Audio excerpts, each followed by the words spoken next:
Hi guys, thanks for tuning in to another episode of the Naina Redhu experience.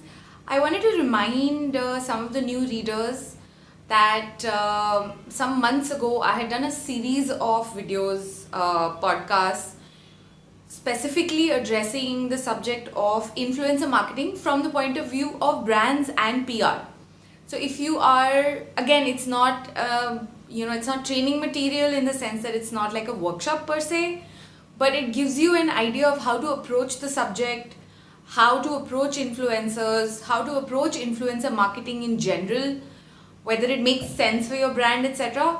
I'm saying this because I've been getting more than a few questions recently from small brands and small brand owners who want to know how to approach influencers or how does this work.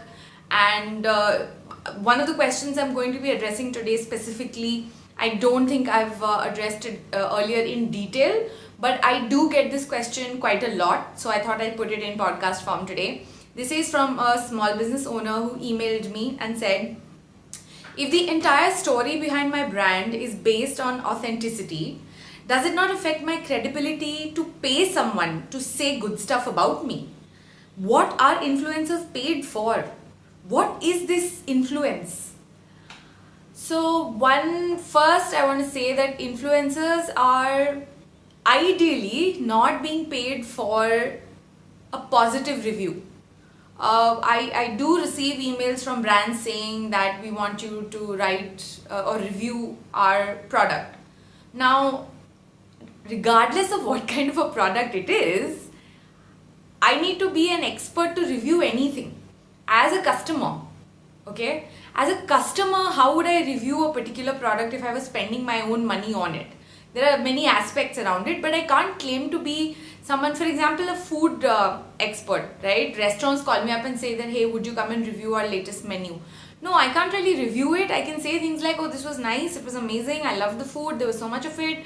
That's it. That's not a review. That's like my opinion on what my experience was based on that. That's not a review. And I don't think as an influencer, that is what you should be selling in any case. Influencers are paid for their time, their effort, and the platform that they provide the brand. Generally, these are the three things that will determine pricing.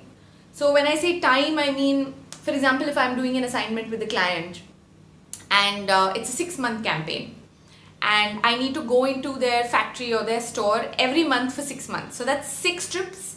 Assuming it's in Delhi, then it's like an hour driving back, and maybe 3 hours of shooting there. So I'm looking at 5 hours every month just to go and shoot. Then there's also the time I'll need to edit, publish, curate, etc. So I add up all this time and I multiply it by 6, and that is the time I'll be spending, and that increases pricing. Instead of that, if a client says, okay, we want to do a 6-month campaign, these are the 6 things we need to shoot, we need 6 hours in a day, and it can be done in 1 day. Like, obviously it needs to be reasonable, it can't be like you're shooting for 24 hours. If that can be done, then the cost in terms of time and effort comes down substantially. The cost for providing a platform still stays the same because it's still a 6-month campaign. There's still going to be the same number of updates on the same number of platforms, right? So you're basically paying an influencer for time, effort, and the platform that they're providing. Now, not all like I'm a photographer, so not all influencers are photographers. So then they'll have to hire someone else who's a photographer. So that person's services also need to be paid for, and that is what you're paying an influencer for. I've repeated this so many times. I keep saying that technically everyone is an influencer. Each one of us has influence on immediate friends, family, neighbors, even how we dress and walk down the stairs and our dhobi sees us. There is influence there. So aise to everyone is an influencer. To be in the business of being an influencer, I highly recommend to a lot of influencers that you should have a side gig. Like, what would you do tomorrow if Instagram shuts down? So when brands consult with me and we talk about what kind of influencers they should be looking for, I always suggest that being famous for being famous is not a long-term brand strategy either for the influencer or for the brand manager, the marketing head, or for the brand itself. What is a person doing? If Instagram shut down tomorrow, would you not work with this person anymore? In that case, you shouldn't be working with them in the first case. I mean, I know it sounds a bit simple, but that's kind of the track that I give advice on. Because if it's why do camera companies, for example, want to work with photographers? And then if a photographer has an Instagram account, that's a bonus. But camera companies want to work with photographers because senior photographers who've been in the industry for a long time and who have survived for 25 years running a profitable business influence younger people. Younger people look at them, hobbyists look at them and think that, hey, this is possible for me. So a camera company will work with that photographer in order to influence the people who are inspired by this photographer. Now, even if that photographer is not there on Instagram, that influence, maybe not so many people will know about them, which is why Instagram is such a big deal these days, because it gives you easy access to people that you would have otherwise never met in your life or been able to have a conversation with. You can now follow them and you can watch the silly videos on Insta stories. So having an Instagram account is a bonus. But if you are running a successful business that is not dependent on Instagram, then you, I think, would have larger influence in general. Even Bollywood people who are professionals, who are endorsed by brands, etc., they are coming and appearing in films. They are working hard to choose films that work for them, and you would get endorsements on the basis of those films and their success. So you have to produce successful films which accords you influence, and then brands want to work with you. So it's the same. The way I look at it is, for example, personally for me, if I do workshops and those workshops are sold out, people are actually paying money, buying tickets to come to this. These are not brands. These are individuals like me who are coming to these workshops. I think that workshop is a product in addition to what I do as a photographer. That even if Instagram didn't exist, you'd still be like, Naina ki workshop mein jana hai because usse ye seekhne ko milega. So it is a product that is going to work regardless of Instagram. Although Instagram has been very helpful in selling on my tickets. But you see what I mean? My influence is not because I am on Instagram. I am on Instagram and then people see it, etc. But my influence has been around since before Instagram. I have been a photographer for almost 14 years. I have worked with clients. I have done an exhibition. I have sold prints. So that is my influence. Ideally, that is a really solid plus point for you to work with an influencer. Is there someone, another example I could give you is an illustrator like Neha Doodles on Instagram. She is an influencer on Instagram now, but she has been running a sustainable business as an independent illustrator, doodler for a few years now. She works with brands, she creates packaging for them, etc. And then she does comics on Instagram and she'll post it, she'll talk about her work. She has a shop, she sells prints, she did something for Rakhi. She does stuff like that. That is what makes her an influencer. It's not because she has a bloody Instagram account. Having an Instagram account is a bonus. But so, yeah, I mean, I hope that's kind of clear in terms of what I'm saying. So for brands to work with people who are already artists, who are already running a business, already have on-ground influence, that is where I think the meat is. And then if that person doesn't have presence on platforms like Instagram or Twitter, etc., that I think is a waste. Because as an artist, I think you owe it to your work to get it to reach people who probably otherwise would never see it. That was the original aim of being online any which ways. To share my portfolio, get more clients to hire me on the basis of that existing portfolio. And same with Instagram. I showcase my work there. I am not on Instagram because only because brands pay me to post on Instagram. 99% of the stuff that I post on Instagram is my own work or my own photos which have nothing to do with brands or sponsored posts in that sense.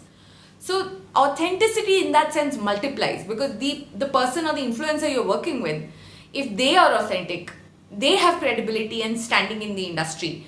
And then as a brand you work with them, the brand's credibility grows. It's simple. You don't want to associate with people who are unprofessional, who are rude, who are not nice. You wouldn't want to talk to someone who's a murderer unless you were doing some research. Similarly, you should associate with influencers who are doing something on ground apart from just being on Instagram. And it could be someone who's really good at styling garments, and the posts that they do are about how they style something, or a winter look or a summer look, and they do these themes and stuff. That is also influence. I'm not saying that someone who's just wearing clothes and showing up in front of a camera is not an influencer. They are also influencing people's choices about how to style a certain set of garments. So if you are a garment brand, you might have an advantage working with someone like that. That is, in influence in that sense would then be me looking at someone's update and being like, I have something that looks like that, and she's paired it with that. I would have never thought about that. Let me try it. See, because a lot of us, I know social media makes it very consumerist based, where you're looking at 10 things and you're like, I want this, I want this. That person posted a photograph of food, so I want to eat that right now. Literally yesterday, I'm still working on this painting, and I saw someone throwing paint on a canvas on Reddit yesterday, and at 9 o'clock in the night I was like, I need to paint right now. I haven't painted in a few days. That is influence. Whether it's like what advertising used to be and what advertising still is. You look at a hoarding, and if you like, for example, Virat Kohli, and you enjoy cricket, then if Virat Kohli is saying that, hey, buy this razor, then you'll be like, अरे razor का नाम पहले सुना नहीं है, चलो try करते हैं. That is influence. When I go behind the scenes at Fashion Week and I talk to models, tomorrow 10 people will, and I photograph them and I put it on my Insta or on my blog, and people come to the blog and see, and there are names and there are stories about those models. People will know about those models. That is influence. They might tomorrow, when they see them on the runway, and they might tell their friend, "Arey, I know that is Diva Dhawan." That is influence. It's not just about what an influencer is wearing, where are they eating. It's about, I always tell all my clients that I work with that, look, I'm not here to sell product for you. I'm here to increase brand awareness. I'm here to help tell the story of the brand.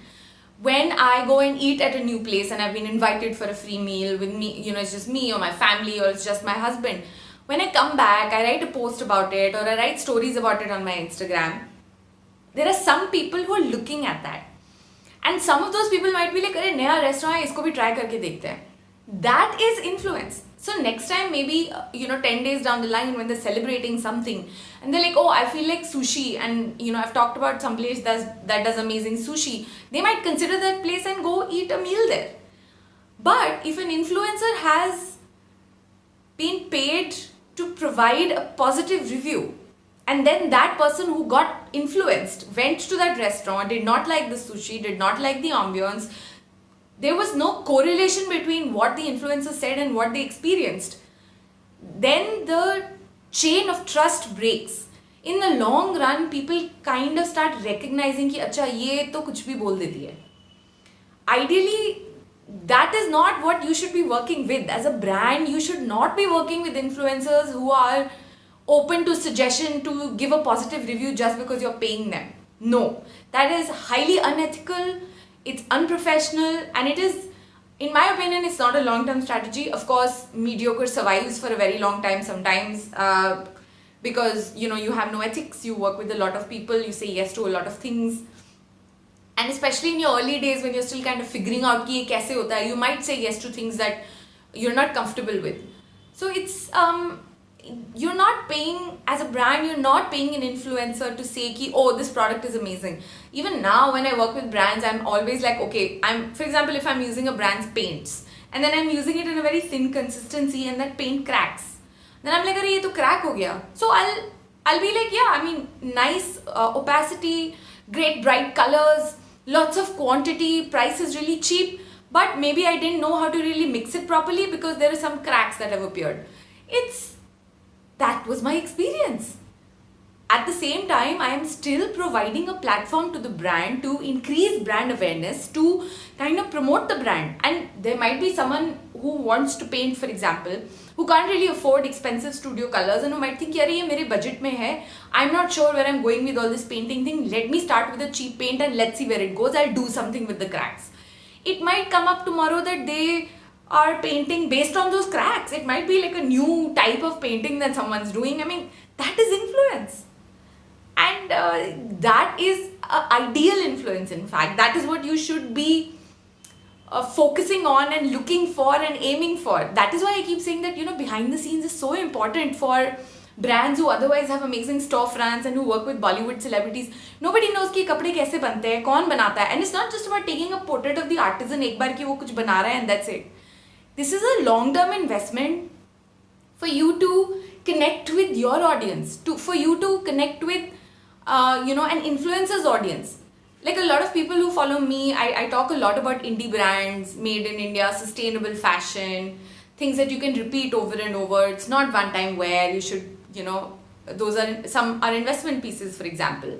People want to know कि ये कैसे बना है, कहाँ से आया है. Someone says, oh, eucalyptus fiber. That is so interesting. People want to know, what is this eucalyptus fiber? How is it made? How are they actually making clothes out of this? How is the fiber woven into textile and things like that? There are people who want to know this stuff. And that is what you're paying an influencer for, where someone can sit with you and create a brief and a plan and a campaign and say that, my audience really enjoys these kind of stories. This is how I propose we should do it. And then accordingly, that's what it costs. The problem is a lot of brands are in the market for ek Instagram update kar do. Now, stuff like that is generally a lot cheaper than, for example, a 6-month campaign which goes out on a blog, which goes out on all social media platforms. It is a good brand building exercise, yes, but it requires a larger budget. There are obviously ways of working around it, where I said that you don't have to shoot for, every month 5 hours each. You can try and plan the shoot in one day and see what best can be done. So I would suggest that is where you need to look at, influencer marketing as a brand. It's not about, oh, that person has 200,000 followers, let me work with them. I don't think maza nahi aayega. It'll feel kind of hollow. You might sell a few products, especially if you're in the less than 10K range per product price range. But apart from that, I don't think it's going to help your brand in the long run. In fact, it might harm your brand in the long run. Because people might think, यार उसने उसके साथ associate करा था, इतने सारे follower है, वो तो कुछ भी recommend करती है. So doing that kind of research, maybe reaching out to people who leave comments on that influencer's profile, I don't know, DM them, ask them that have you actually ever bought anything if you've seen. I know it's work, but the problem is none of us want to work. Because hard work takes time and effort and doesn't always yield results. So it goes both ways. Brands also need to put an effort, do their research, and influencers also need to not be like, अरे हाँ उन्होंने पैसे दिए तो I will say this is amazing. If you genuinely don't know, for example, if I'm reviewing a watch, I'll be like, I don't really know what's going on inside, but god damn, it's beautiful. And I think the audience appreciates that because you're being genuine and they're like, okay, cool, it's a cool looking watch. So yeah, I hope that answers the question. Thanks for listening to another episode, and you guys keep the questions coming in. My email is always open. I even have a newsletter, naina.co/newsletter. There is a newsletter for brand and PR people who want to stay in touch and see what my plans are for the next month. If I'm traveling somewhere within the next 3 months, latest stories I've done with other brands and things like that. So yeah, there's a lot happening on my blog. My blog is like the place to go to always. I do announce it on Instagram also, and Twitter and Facebook and everywhere. Alright, thanks for listening. Bye.